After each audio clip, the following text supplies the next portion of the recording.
Hello. तुम्हाला माझ्या किचनमध्ये ह्या दोन छोट्याशा गोष्टी नेहमी सापडतील.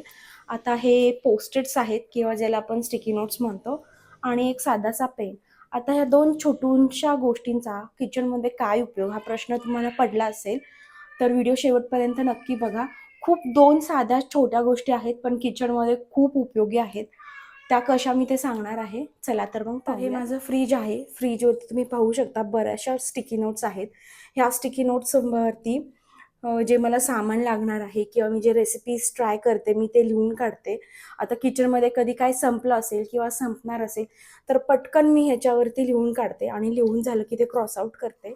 सो अशा प्रकारे मला कधी काही लक्षात आलं किंवा किचनमधलं सामान संपलंय, किराणाची यादी जे काही असेल लक्षात आलं की पटकन तिथे लिहून ठेवते मी. सो स्टिकी नोट्स कायम फ्रीजला एक रिकामी कोरी चिटकवलेली असते. आत्ता सध्याला भरल्या आहेत. तर त्यावरती माझ्या होणाऱ्या रेसिपीज मला जर मी केकच्या ऑर्डर्ससुद्धा घेते. केकच्या कुठल्या ऑर्डर्स असतील त्यावर मी लिहून काढते. परत मुलांचं काही इम्पॉर्टंट इव्हेंट असेल स्कूलमध्ये, कोणता डे असेल, लक्षात राहत नसेल तर तेही स्टिकी नोट्सवर मी लिहून काढते. खूप सहजपणे लक्षात राहतं.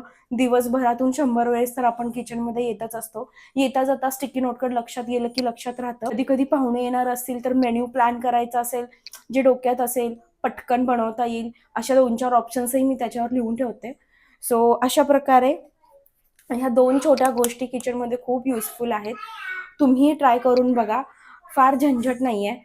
काही पटकन लक्षात आलं किचनमध्ये काम करत असताना किंवा येता जाता पेन घ्यायचा, स्टिकी नोटवर लिहून काढायचं अँड दॅट्स इट. डोक्याला जास्त ताण करून घ्यायचा नाही.